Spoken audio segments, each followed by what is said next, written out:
Hello everyone, आप सभी का मोस्ट वेलकम है आपके अपने यूट्यूब चैनल विजेता कुल में।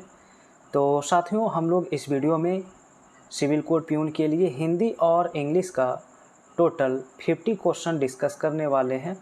तो फ्रेंड्स देखिए, आज आप सभी का लाइव क्लास नहीं हो पाया है, टाइम का इशू था, तो इसलिए आप सभी को रिकॉर्डेड फॉर्म में यहाँ पर सेट कंप्लीट करना है। चलिए, आप लोग आंसर आप लोग कमेंट करिए और टोटल 50 में से कितना सही कर रहे हैं कमेंट में ज़रूर बताइए। तो चलिए शुरू करते हैं पहला प्रश्न से सीधा।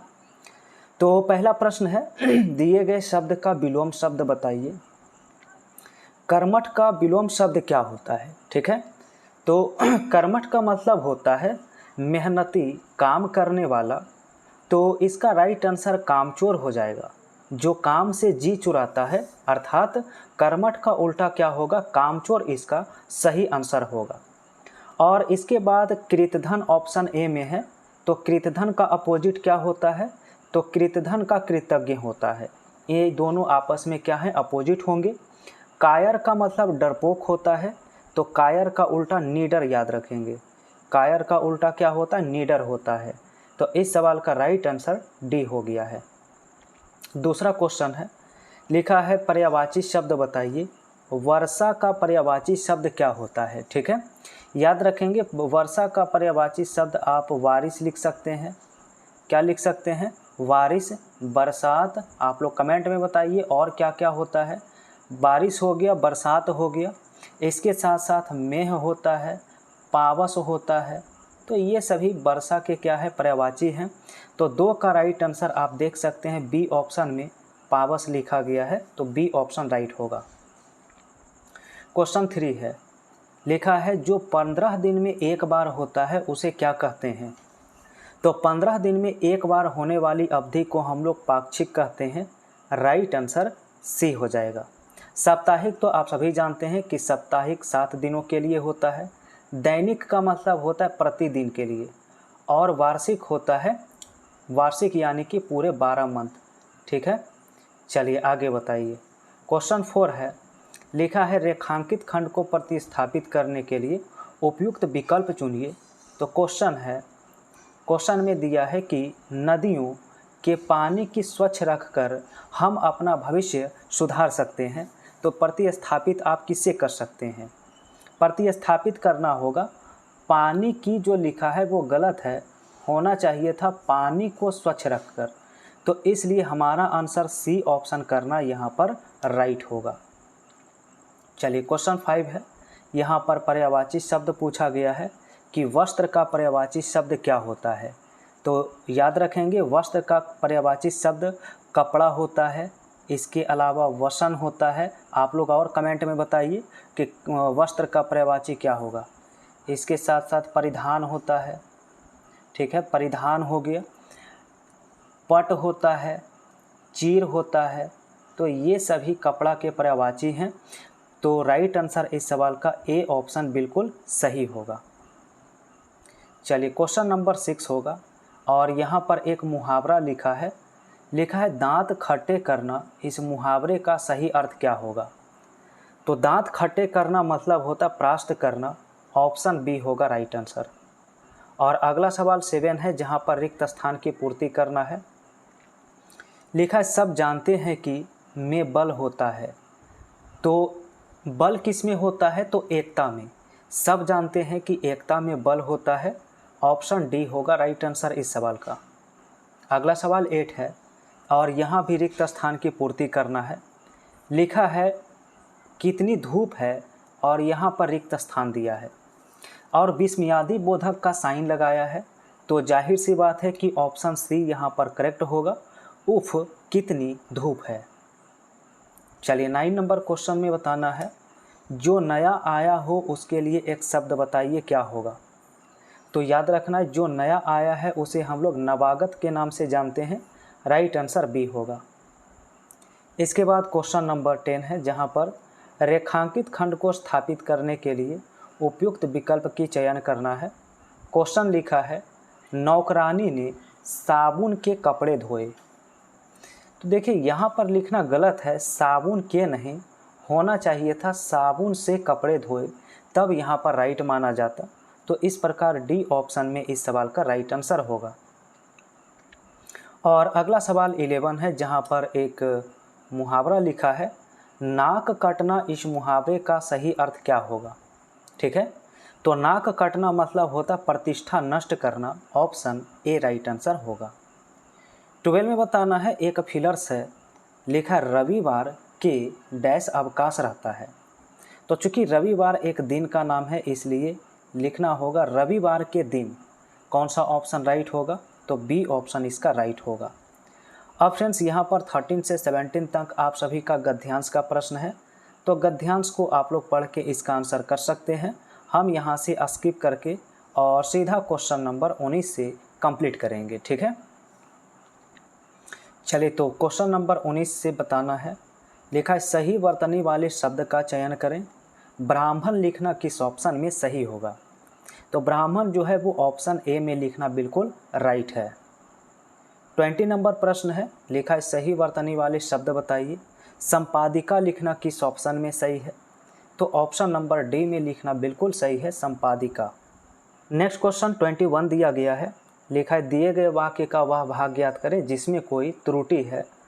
क्वेश्चन लिखा है, काम की समय पर संपन्न करना ही सफलता का रहस्य है। तो गलती यहाँ पर है कि समय की नहीं, होना चाहिए काम को समय पर संपन्न करना ही सफलता का रहस्य है। तो ऑप्शन नंबर डी राइट होगा, समय की नहीं समय को होना चाहिए। ठीक है, अगला सवाल 22 है, और यहाँ पर विलोम शब्द पूछा है, रोचक का विलोम शब्द क्या होगा? ठीक है, तो रोचक का विलोम शब्द नीरस हो जाएगा, जो कि ऑप्शन बी में दिया गया है। अगला सवाल 23 है, जिसमें त्रुटि बताना है, किस भाग में त्रुटि है। क्वेश्चन लिखा है कि राष्ट्रीय प्रतीक हमारी संस्कृति की पहचान है।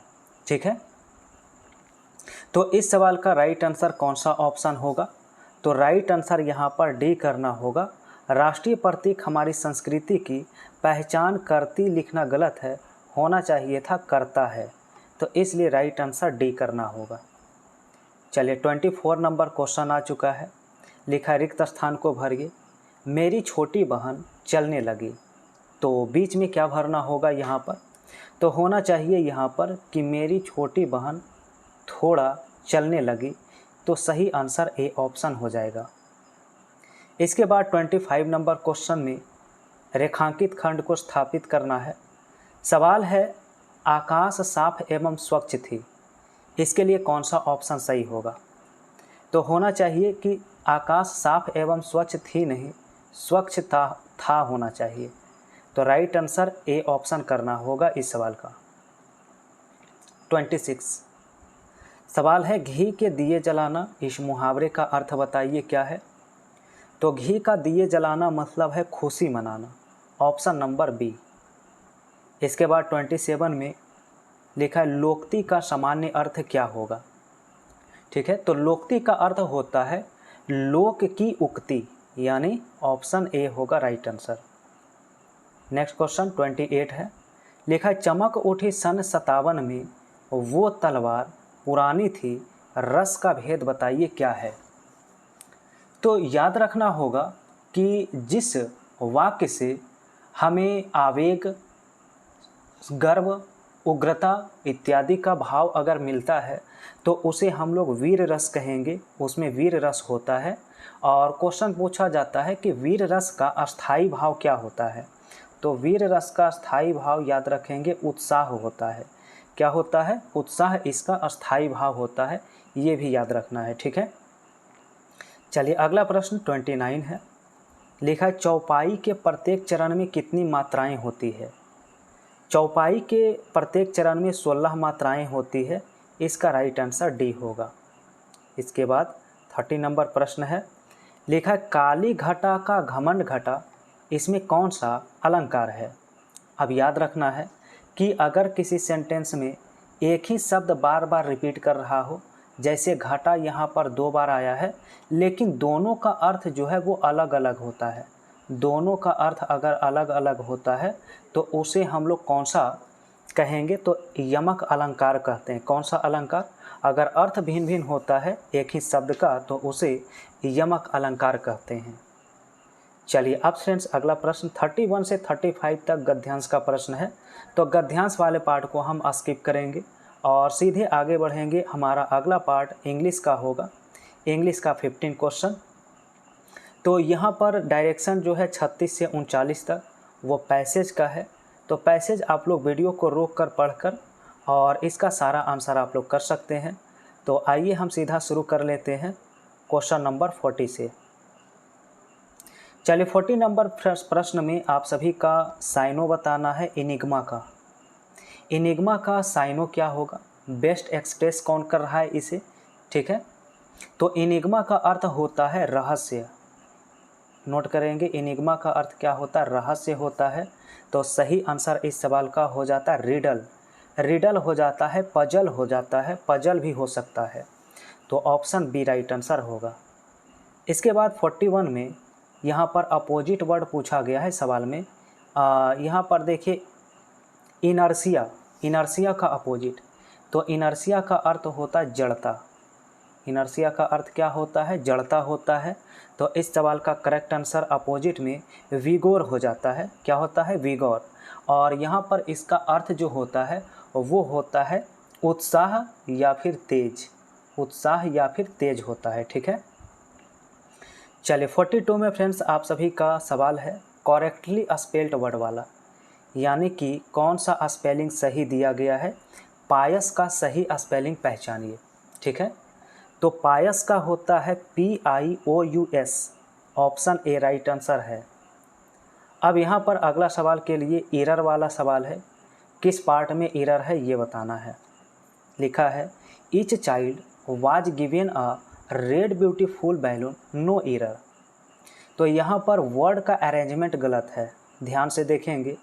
तो रेड ब्यूटीफुल बैलून नहीं होना चाहिए था, ब्यूटीफुल रेड बैलून, यानी बैलून से पहले रेड आना चाहिए था। तो इसलिए कौन सा ऑप्शन राइट होगा इसका, सी ऑप्शन में एरर है। वर्ड का यहाँ पर कर्म गलत लिखा गया था। अब 44 में एक फिलर्स पूरा करना है। लिखा the passengers were afraid but the captain them that there was no danger. यानी कि यहाँ पर कहने का अर्थ है कि पैसेंजर जो थे वो डरे हुए थे, लेकिन उसका जो कैप्टन है वो उन्हें अश्योर कर रहे हैं कि आगे खतरा नहीं है, आश्वस्त कर रहे हैं। तो इस भाव के अनुसार हमें अश्योर्ड लिखना होगा, क्योंकि अश्योर का मतलब होता है आश्वस्त करना। तो ऑप्शन डी इसका राइट आंसर होगा। इसके बाद 45 में एक फ्रेज लिखा है, लिखा है बीट अराउंड द बस।